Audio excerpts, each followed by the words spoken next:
여러분 안녕하세요, 우창입니다. 지금 새벽에 낙산사에 갔다가 지금 서울로 돌아가는 길입니다. 지금 2시입니다. 제가 최근에 올리고 있는 공인중개사 창업과 관련된 거나 중개업과 관련된 그런 제 유튜브 영상을 보시고 메신저로 질문을 한번 해주신 분이 계셨어요. 공인중개사를 작년에 취득하시고 지금 직장 생활을 하고 계시는데 1, 2년 사이 이제 오픈 준비를 하시려고 합니다. 근데 이제 지역에서 부동산 몇 군데를 이제 가보시니까 이런 질문거리가 생기셨다고 해요.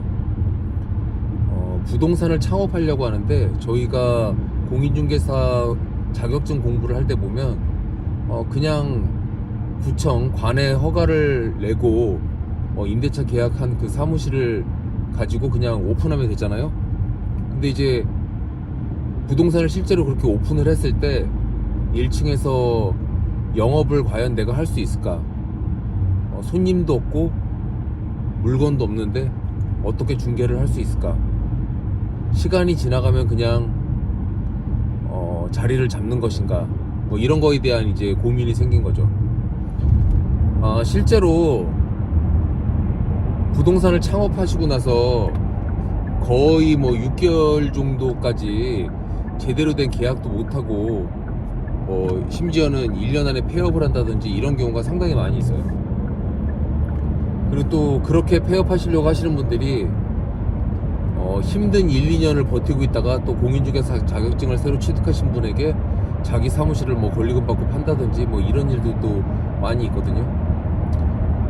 저는 제가 25살 첫 직장이 부동산 프랜차이즈 회사였기 때문에 제가 영업을 계속 하고 있기도 하지만 중개업 창업이라든지 저도 지금 현재는 중개법인의 대표를 맡고 있는데 저희 중개법인의 신입 직원이 들어왔을 때 안착하기 위한 교육을 하는 것처럼 중개업을 창업하시는 분들도 창업을 위한 어떤 교육이나 준비가 필요하거든요.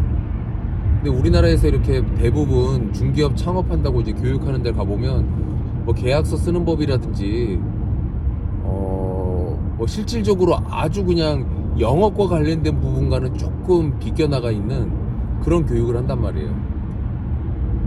실제로 자본력이 좀 있으셔가지고 기존 공인중개사 중에 위치가 좋은 데를 권리금 주고 인수한다든지 그래서 지역 공동망 같은 것들에 물건 같은 것들이 다 서로 공유가 돼서 간판 효과를 보고 손님을 집객해서 공동중개를 통해서 매칭을 하는 그렇게 이제 영업을 배우다 보면 그건 사실 영업을 배운다기보다 굉장히 수동적인 그 일을 하게 되는 거고 그렇게 해서 이제 경기가 좋으면 부동산 중개업을 통해서도 어느 정도의 이제 소득을 발생시키기 때문에 이게 뭐 중개업의 다구나 이렇게 생각할 수가 있거든요.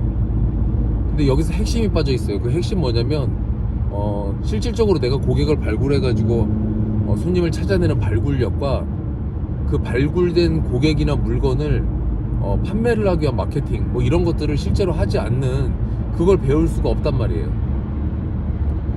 그래서 저는 기존 부동산을 권리금 주고 인수하든 어떤 지역에서 회원업소를 인수하든 그런 거는 이제 두 번째 문제고 내가 영업력을 갖춰야 된다. 이게 가장 핵심입니다. 그래서 중개업을 창업하시려고 하시는 분들은 제가 이런 걸 권해드리고 싶어요. 실제 사무실을 오픈하기 3, 4개월 전 공유 오피스 같은 데다가 사업자를 내시고 오픈하시거나 아니면 중개업을 기초부터 가르쳐 줄 수 있는 부동산 회사가 몇 군데 있어요. 그런 곳에 입사를 하셔가지고 짧게는 3, 4개월 길게는 1년 정도 준비를 하시는 겁니다. 그 준비한다고 하는 그 핵심은 뭐냐, 내가 실제 영업하려고 생각하는 창업하고 싶은 동네를 한두 군데 정하시는 거예요. 그 한두 군데 정하시고 나서 사무실을 거기다 오픈한 건 아니지만 제가 아까 말씀드렸듯이 적을 걸었잖아요. 중개법인이나 공유 오피스에. 그러면 실제로 본인이 한 100일 정도의 플랜, 제가 예전에 창업 컨설팅, 중개업 창업 컨설팅 할 때는 90일 플랜이라고 해서 90일 정도 과제를 수행하는 거예요. 그 과제 수행의 첫 번째는 그 지역에 대한 매핑, 어느 지역에 뭐가 있고 이 사거리 코너에 뭐가 있고 이런 것들에 대한 지리 익히기.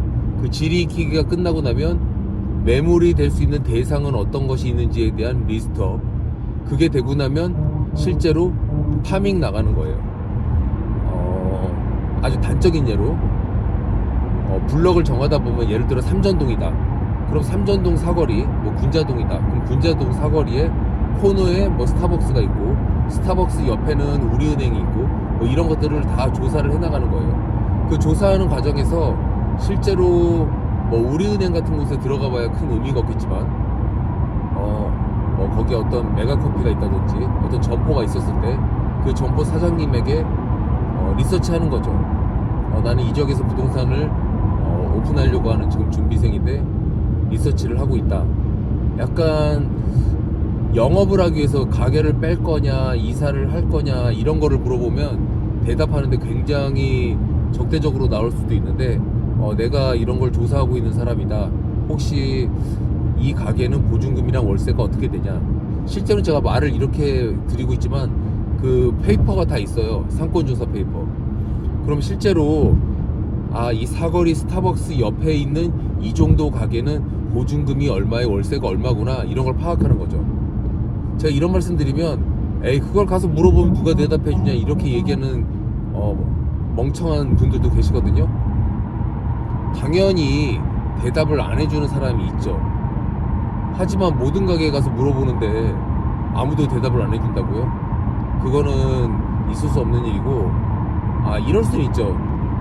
식당에 가가지고 엄청 바쁜 11시 반이나 12시에 가가지고 사장님 여기 가게 보증금이랑 월세가 어떻게 돼요? 이런 거는 그건 되게 바보 같은 짓이고 밥이라도 먹고 인사를 나누고 명함을 드린 다음에 한가한 시간에 다시 오겠다고 얘기하고 다시 가면은 손님이었기 때문에 얼굴을 기억할 수 있잖아요. 그날 바로 가면.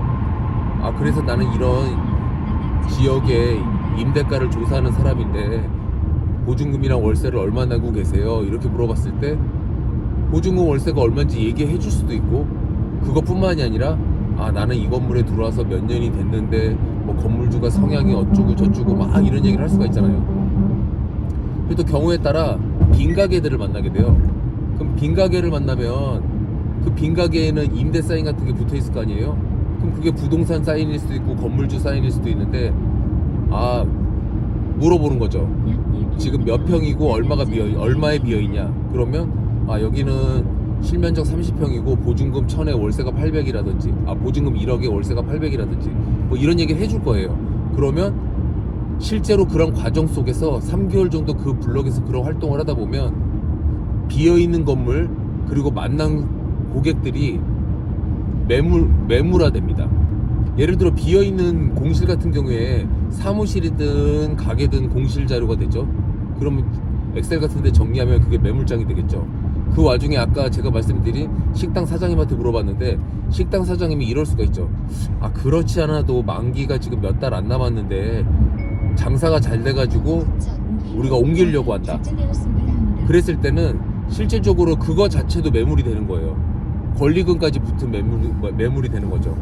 그렇게 3개월 정도 그 지역에서 조사를 하다 보면 매물이 되고 또 손님도 찾게 되죠. 손님을 어떻게 찾냐고요? 90일 정도 그 계획을 가지고 활동을 하다 보면 제가 처음에 과제를 이제 창업 컨설팅 할 때 내드릴 때 1층 가게 시세를 조사하세요. 빈 가게 리스트를 정리하세요. 비어있는 사무실을 정리하세요. 결국 그 해당 블록 제가 맨 처음에 매핑을 한다고 했잖아요. 매핑을 하고 파밍을 하는 과정에서 그 지역에서 건물주를 만나기도 하지만 임차인들을 다 만나게 되죠. 스타벅스 건물 2층 임차인, 3층 임차인을 만나게 된단 말이에요.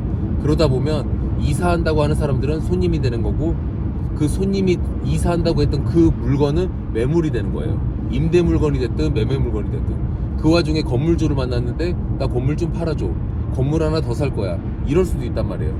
그래서 3개월 정도 그렇게 누적된 자료를 매물장을 만들고 고객 상담 카드로 고객화 하다 보면 고객과 매물 2개가 확보되는 거예요.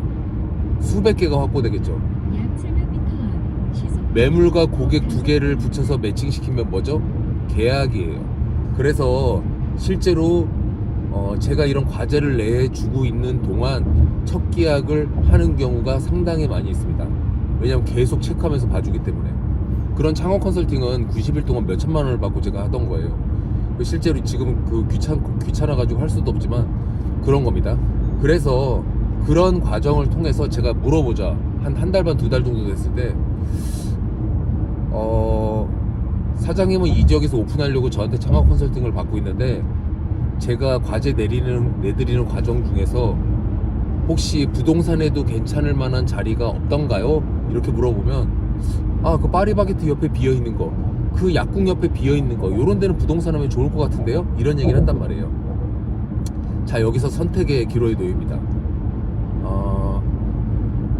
제가 3개월 정도 이런 과정을 가지고 과제를 예비 창업자들한테 하다 보면 그분들은 결국은 본인이 제가 억지로 시킨 거긴 하지만 손님과 물건을 발굴할 수 있는 방법을 배우게 돼요. 그 와중에 뭐 공사하고 있으면 제가 전속 제한까지 하라고 한단 말이에요. 1층에 사무실 내지도 않았는데도 불구하고. 그 와중에 영업력이 생기다 보면 굳이 내가 보증금 5천만 원에 월세 300만 원짜리 저 가게, 아니면 그거보다 더 크게 보증금 1억에 월세가 700만 원, 800만 원짜리 점포를 계약해가지고 그 지역에 있는 다른 부동산보다 2배, 3배 크기로 압도적인 그런 매장을 만들면서 내 영업력을 가지고 내가 직접 영업을 하면 영업하는데 문제가 없을 텐데 라는 생각을 하게 되죠. 그러면 아까 제가 처음에 말씀드린 회원업소를 인수한다든지 권리금을 주고 기존 부동산을 그 공동중개망이라든지 기존에 뭐 깔아놓은 그 간판 효과 이런 것 때문에 인수하는 일을 안 하게 됩니다. 왜냐하면 기존 업소를 인수하거나 그런 공동중개를 할 수 있는 회원업소를 인수하려다 보면 그 부동산 자체에 보증금이 있는 거 말고 그 부동산으로서의 권리금이 있고요. 회원업소로 가입되어 있는 업소를 인수하기 위한 그 권리금이 또 있어요. 그러면 그 세 개를 합치다 보면 실제로 내가 가게를 얻을 수 있는 실제 보증금의 2배가 넘는 권리금이 붙는 가능성이 높단 말이에요. 그러면 실제로 영업력이 없는 사람과 있는 사람의 차이에서 영업력이 있는 사람은 똑같은 창업 비용을 가지고 2배의 점포를 낼 수 있어요. 2배 크기의 점포를. 아니면 작은 점포를 기존에 인수할 수 있는 그런 만한 크기의 점포를 인수한다고 하면 이분은 운영 자금을 추가로도 확보할 수 있는 그런 여력이 생기고, 권리금이 없으니까요. 여력이 생기고, 경우에 따라서는 초기에 광고 마케팅 같은 거를 진행할 수 있는, 여기서 굉장히 세심한 그런 광고 마케팅도 제가 막 그 창업하시는 분들한테 막 시키고 그러는데, 그거는 이제 제가 다음 영상에서 말씀을 드릴 거고요. 창업과 관련돼서만 말씀을 드리면, 내가 자생력을 갖춰서 영업할 수 있고 손님을 찾을 수 있기 때문에 공동중개를 굳이 안 하고 내가 손님 물건 다 발굴하고 권리금 들어갈 돈 가지고 더 좋은 위치의 점포를 계약하거나 더 큰 점포를 계약할 수 있는 그런 상황이 될 수 있다, 이런 겁니다. 그래서 저한테 질문 주신 분이 물건도 없고 손님도 없는데 어떻게 영업해요? 이렇게 말씀드린 거에 대해서 결론을 지어서 말씀드리면, 창업하시기 전에 물건과 손님을 충분히 찾아놓고 그 찾아놓은 물건과 손님이 매칭이 막 되려고 하는, 막 찌릿찌릿 막 그 매칭 되려고 하는, 그리고 심지어는 매칭돼서 계약까지 해버리는 그런 상황이 됐을 때 자신감을 가지고 그 지역에서 오픈을 하시면 됐다, 이렇게 말씀드리겠습니다. 이 말을 들으시고 또 뭐 저번에 제가 영상 올린 거에 뭔 소리냐 뭐 이렇게 물어보신 분도 계셨거든요.